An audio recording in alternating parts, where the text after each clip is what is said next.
Hey, Magna here. Working on a 1984 V65 Magna. It's out of Carbs, obviously. I'm about to reassemble the bottom section, which is where the floats go. Here's all of the parts I'm going to need to do that. I have these arranged here as 1, 2, 3, 4. So these are the rear and these are the front. You see I have the parts laid out here. These parts here appear similar but are in fact different, and they have to go in the right carb. Alright, so this is the emulsion tube, and these tubes look the same except that this one has the holes closer to the threads and this one has the holes further away from the threads. The ones with the holes closest to the threads go in the front carbs, and they just screw in there like this. So we can just put all of these in. These just screw in until they bottom. Okay. We'll tighten and snug those up in a minute. Now these are the main jets. Alright, this is a 118. This is for the smaller of the two. It goes in the fronts. So we'll thread that in the end of the emulsion tube. These are 120s and they go in the back carbs here. Okay, so other than those, everything else is the same between them all. So we only need to carry on now and assemble one for you to see what goes on. So first of all, I'm going to put in, this is the seat for the float valve and the crush washer. We'll put it in this one here. And that just threads in until it bottoms. Here we go. Sorry, I need this.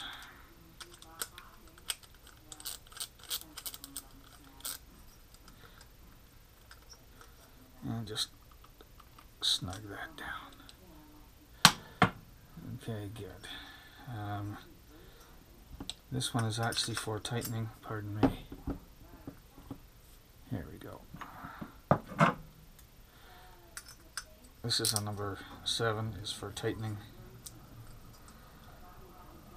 There we go. That tightens the emulsion tube.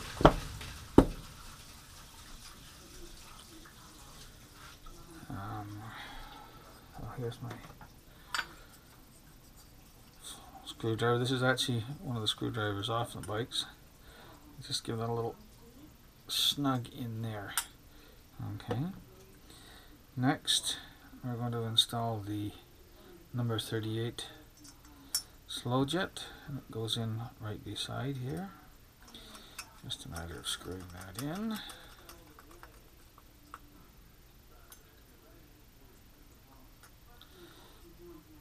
And snug it down again.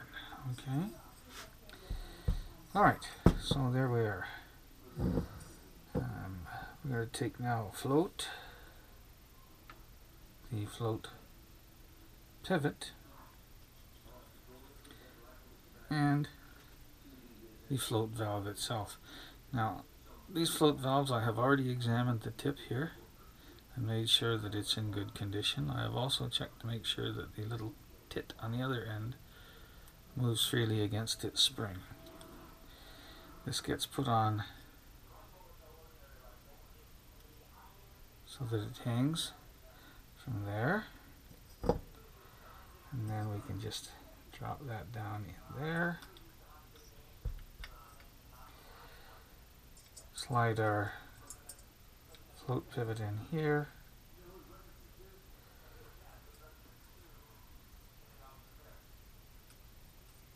and once it's all lined up, it all goes in. And now the float will move nicely. Now, the height of this float is important to setting the mixture, so what we're going to use is this is a dummy credit card with a cut out in the plastic here, such that between this edge here and this surface here, 7.5 millimeters is the correct setting for these. And then turn this till the float just makes contact with the pin, and check like this. And if you can see there, right here, we have 7.5. If we didn't have 7.5, then I would take, here we have one of my dental picks, and use it to just gently bend this tab either up or down the smallest amount you possibly can. Okay, so now we have this in there and functioning just fine. Okay, so the next step is to take our float bowl, and we're going to put this O-ring in it, and there is a trick to this that I will show you. So we'll just start laying it in. I like to start in this corner down here. I'm taking care not to roll this, to keep it flat. Alright. Sometimes these cooperate, sometimes they don't. Okay, so it's laying in there. Wants to pop out already back here. Okay. It's laying in there, and I can just hold it there like that. Now to get this to go in and stay in, I'm going to pick it up, and then I'm going to roll my thumb against my finger like that, and drop it in the slot. And yeah, this is going to be one of the ones that doesn't cooperate, so I'm going to come back to this corner and do the same thing.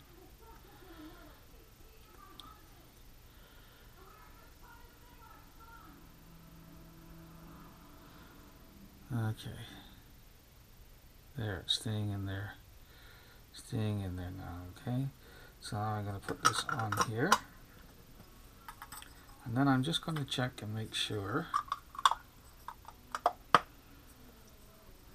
with only finger pressure on here, that the space around here is all even, and it is. That tells me that that ring stayed in the groove. Okay, so I'm holding that. I put these screws in.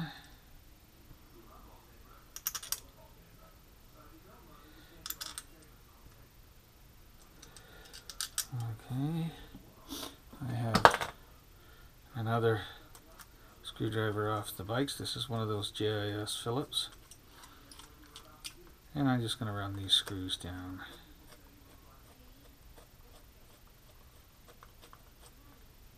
Like this.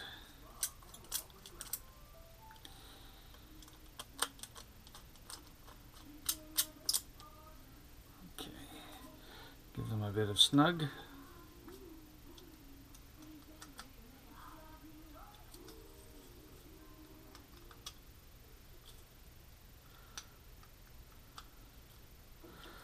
And there we go. The last thing to do here is to install the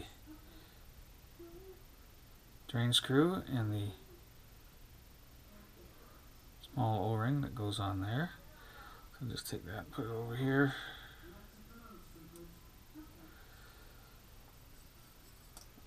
Insert it in here.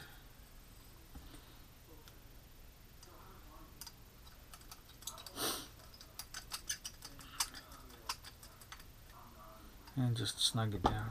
So notice I'm only snugging things. I'm not reefing on anything, because